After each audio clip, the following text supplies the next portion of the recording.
آدمی، کیا اس آدمی کو اللہ کو دیکھنے میں کوئی دقت محسوس نہیں ہوگی؟ کہا نہیں، جیسے تم دنیا میں بیٹھے ہو کر 14ویں رات کا چاند آسانی سے دیکھ لیتے ہو، اسی طریقے سے روزے دار بندہ جب روزے کا انعام اللہ کے ہاتھ سے لے گا تو وہ اللہ کا ایسے ہی دیدار کر لے گا جیسے تم دنیا میں بیٹھ کر 14ویں رات کے چاند کا دیدار کر لیتے ہو۔ اس سے بڑی خوشی کیا ہوگی؟ ابھی ججیز صاحب کو کوئی معمولی آدمی chief minister, prime minister award دے دے تو سنبھال کے رکھیں گے، چیف منسٹر نے دیا ہے، پرائم منسٹر نے دیا، راشٹرپتی ایوارڈ ملا ہے مجھے۔ دنیا کے یہ معمولی لوگ جب ایوارڈ سے نوازتے ہیں تو ہم پھول نہیں سماتے، اس کی حفاظت کرتے ہیں۔ قیامت کے دن جب اللہ تعالیٰ اپنے ہاتھوں سے جب اپنے بندوں کو، روزدار بندوں کو جب انعام سے نوازے گا تو روزدار بندوں کی خوشی کا کیا ٹھکانہ ہوگا؟ ایک طرف سائڈ میں بیٹھے ہوئے لوگ جو روزے کے مہینوں میں کھاتے تھے، پیتے تھے، روزہ نہیں رکھتے تھے، روزہ توڑ رکھتے تھے، روزے کی کوئی قدر نہیں کرتے تھے، یہ پچھتائیں گے، روئیں گے، کبھی افسوس ملیں گے اور ماتم کریں گے۔ اس دن خوشی کا عالم ان روزے داروں کو خوشی سے دیکھیں گے تو یہ چیخ پڑیں گے کہ کاش میں نے بھی دنیا میں روزے رکھے ہوتے، اور چیختے ہوئے کہیں گے فرجعنا نعمل صالحا، اے اللہ ہم کو دنیا میں دوبارہ بھیج دے، اللہ ہم کو دنیا میں دوبارہ اتار دے، اب ہم نیک عمل کریں گے، نمازیں بھی پڑھیں گے، روزے بھی رکھیں گے، سارے نیک کام کریں گے، اے اللہ ہم کو دنیا میں دوبارہ بھیج دے۔ لیکن سوائے ایک التجا، آرزو اور تمنا کی کچھ نہیں، کیونکہ دنیا میں دوبارہ نہیں بھیجے جائیں گے، یہ صرف تمنا ہی تو ہوگی، تمنا پوری نہ ہوگی۔ اور قیامت کے دن لوگ تمنائیں کریں گے جو پوری نہیں ہوں گی، جیسے بوڑھا آدمی تمنا کرے اے کاش جوانی پھر سے آ جائے، اور جوانی آ جائے گی، لاکھ تمنا کرے، دعاؤں پہ دعائیں مانگے، لیکن جوانی لوٹ کر نہیں آ سکتی۔ ایسے ہی قیامت کے دن یہ مجرمین تمنا کریں گے اور اللہ سے التجا کریں گے ہمیں دنیا میں دوبارہ بھیج دے، لیکن دنیا میں دوبارہ نزول نہیں ہو سکتا۔ کسی دنیا کو غنیمت جانو، یہ دارالعمل ہے، آج عمل ہے، حساب کتاب نہیں ہے، کل حساب کتاب ہوگا، عمل نہیں ہوگا، یہ چیز یاد کر لو۔ آج عمل ہے، کوئی حساب و کتاب نہیں، چاہے اچھا کرو یا برا، اچھا کرو گے تب بھی تم سے کوئی کچھ کہنے والا نہیں، تب برا عمل کرو گے تب بھی تمہیں کوئی کچھ کہنے والا نہیں۔ یہ دنیا عمل کا گھر ہے، چاہے اچھا عمل کرو یا برا، یہاں کوئی حساب و کتاب نہیں، اور کل قیامت کے دن حساب و کتاب ہوگا، وہاں نہ اچھا عمل کر سکو گے نہ برا عمل، وہاں نہ نماز پڑھ سکو گے اور نہ شراب پی سکو گے، اس لیے کہ اب عمل کا زمانہ ختم، عمل کے ایام ختم۔ آج حساب و کتاب ہے دنیا میں، تم نے اچھا کیا تو جنت میں جاؤ، برا کیا تو جہنم میں جاؤ۔ آج حساب کتاب ہے، آج عمل کا دن نہیں ہے، دنیا عمل کا گھر ہے، یہاں عمل کر لو، یہاں کوئی حساب و کتاب نہیں ہے۔ قیامت کے دن کے آنے سے پہلے قیامت کا دن آ گیا تو حساب و کتاب ہوگا، وہاں عمل کا موقع نہیں ملے گا۔ میرے بھائیوں، اگر اب تک روزے نہیں رکھتے تھے یا نہیں رکھ پائے، لیکن آج اگر احساس ہو رہا ہے تو کل سے روزہ رکھنا شروع کریں۔ بقیہ چھوٹے ہوئے روزوں پر ندامت اور شرمندگی کا اظہار کر کے توبہ اور استغفار کر لو، اور عید کے بعد ان چھوٹے ہوئے روزوں کو پورا کر لو۔ اللہ بڑا غفور رحیم ہے، رحم آپ کا تو بخش دیجیے۔ میرے پیارے ساتھیوں، لعلکم تتقون، یہ روزہ تقوی پیدا کرتا ہے انسان کے اندر۔ آپ یہ دیکھیں کہ تقوی پیدا ہو رہا ہے کتنا، اور تقوی انسانی زندگی میں ذاتی طور پر بھی تقوی، کاروبار میں بھی تقوی، بزنس میں بھی تقوی، روزی روٹی میں بھی تقوی، حلال و حرام میں بھی تقوی، اپنے گھر میں رہتے ہو اپنے بچوں کے ساتھ بھی تقوی، بیوی کے ساتھ رہتے ہو بیوی کے ساتھ بھی تقوی، کہا تو ٹھیک. حضرت عمر فاروق جنگل کے اندر موجود ہیں, آپ کے ساتھ آپ کے دوست ہیں, سب کو کھانا کچھ نہیں ہے. ایک چرواہے کو دیکھا کہ بکریاں چرا رہا ہے, اس کو بلایا جا, یہ بکریاں تمہاری ہیں؟ اس نے کہا نہیں. کس کی ہیں؟ کہا میرے مالک کی ہیں. حضرت عمر نے کہا بیٹی شاطن, کیا ایک بکری مجھے بیچو گے؟ اس نے کہا میری نہیں ہے. حضرت عمر نے کہا تو کیا ہوا, بیچ دو, پیسہ لے لو.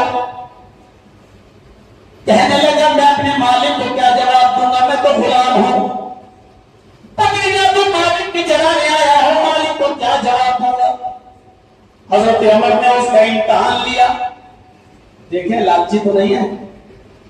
کہا تیرے مالک کی ہے تو کیا ہوا, ایک بکری مجھے دے دو, پیسہ لے لو. اپنے مالک سے کہہ دینا جنگل میں بکریاں چرا رہا تھا, ایک بکری بھیڑیا کھا گیا. جنگل میں تو بھیڑیا آتے ہی رہتے ہیں, نقصان ہوتا ہی رہتا ہے. کہہ دے گا کہ ایک بکریاں بھیڑیا کھا گیا. وہ چرواہا کہنے لگا میں آپ کو جانتا تو نہیں ہوں کہ آپ کون ہیں اور کہاں کے رہنے والے ہیں, اپنا مشورہ اپنے پاس رکھو.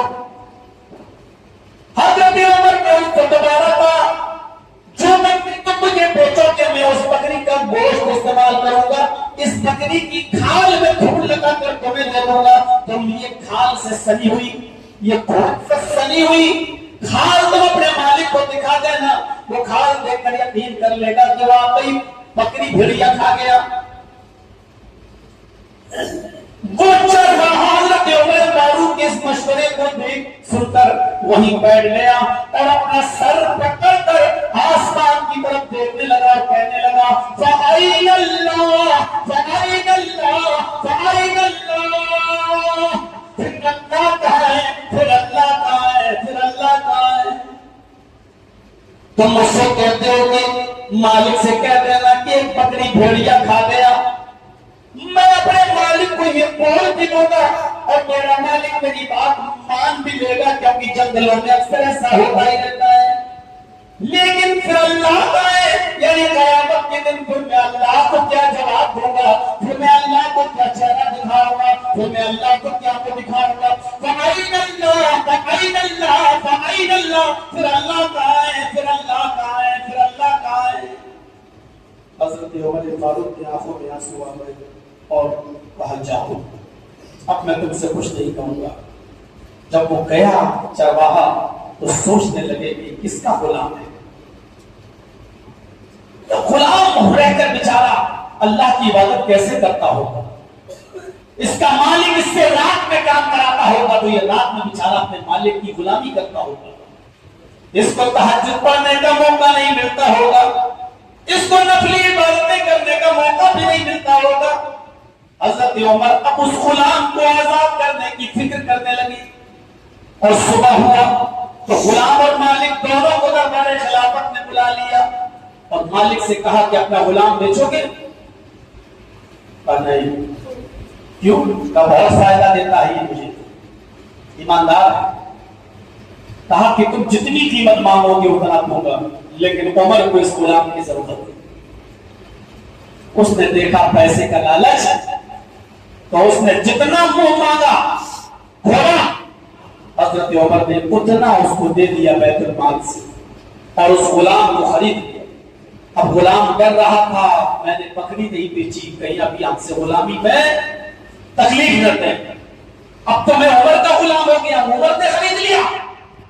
تھوڑی دیر کے بعد نماز کا وقت ہوا, حضرت عمر نے نماز پڑھی, اس غلام نے بھی عمر کے پیچھے نماز پڑھی اور اس نماز کے بعد حضرت عمر نے اس غلام کو آزاد کر دیا, یہ کہتے ہوئے کہ آئے فلاں کے غلام, میں نے تمہیں اپنی غلامی کے لیے نہیں خریدا بلکہ میں نے تمہیں آزاد اس لیے کر دیا کیونکہ تم عمر سے نہیں عمر کے رب سے ڈرتے ہو اور تم کسی کی غلامی میں رہ کر اللہ کی عبادت اتنی نہیں کر پا رہے تھے, میں نے تمہیں آزاد کر دیا.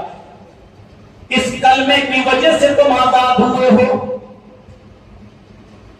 اسی طریقے سے تم ڈرتے رہے، اللہ کا خوف کھاتے رہے، تو یہی کلمہ قیامت کے دن تمہیں جہنم سے بھی آزادی دلوا دے گا۔ جاؤ میں نے تمہیں آزاد کر دیا، یہ تقویٰ ہے۔ اکیلا تھا غلام، چاہتا تو پیسے کی لالچ میں ایک بکری کو بیچ سکتا تھا، اس کو پیسے کی ضرورت تھی بھی، لیکن اس غلام نے کہا پھر اللہ کہاں ہے، پھر اللہ کہاں ہے، پھر اللہ کہاں ہے۔ یہ تقویٰ جو مالک نہیں دیکھ رہا لیکن غلام کے اندر موجود ہے، یہ تقویٰ جب تک ہماری زندگی میں نہیں آئے گا، ہمارے روزے میرے بھائیوں ہمیں خاطر خواہ فائدہ نہیں پہنچائیں گے۔ اور یہی تقویٰ پیدا کرنے کے لیے اللہ نے رمضان کا مہینہ نازل کیا ہے کہ یہ تقویٰ پیدا ہو جائے ہمارے اور آپ کے اندر۔ رات کی تاریکی، رات کا اندھیرا، حضرت عمر رات میں گشت کر رہے ہیں، حضرت عمر رات میں گشت کر رہے ہیں، اور ایک بوڑھی عورت کی چیخنے کی آواز آتی ہے، دروازے پہ کان لگایا، وہ بڑھیا کہہ رہی ہے بیٹی اٹھو، جلدی اٹھو۔ بیٹی نے کہا امی کیا بات ہے؟ کہا جلدی اٹھو، دودھ میں پانی ملا لو، صبح کسٹمر دودھ لینے آئیں گے، ابھی پانی ملا لو کہ رات کا اندھیرا ہے، اس تک کوئی نہیں دیکھ رہا ہے، اٹھو۔ بیٹی کہتی ہے ماں عمر کا اعلان نکلا ہے، امیر المومنین کا جو دودھ میں پانی ملاتا ہوا پکڑا گیا اس کو سخت سے سخت سزا دی جائے گی۔ ماں کہتی ہے بیٹی اس وقت عمر تھوڑی دیکھ رہا ہے، رات کا اندھیرا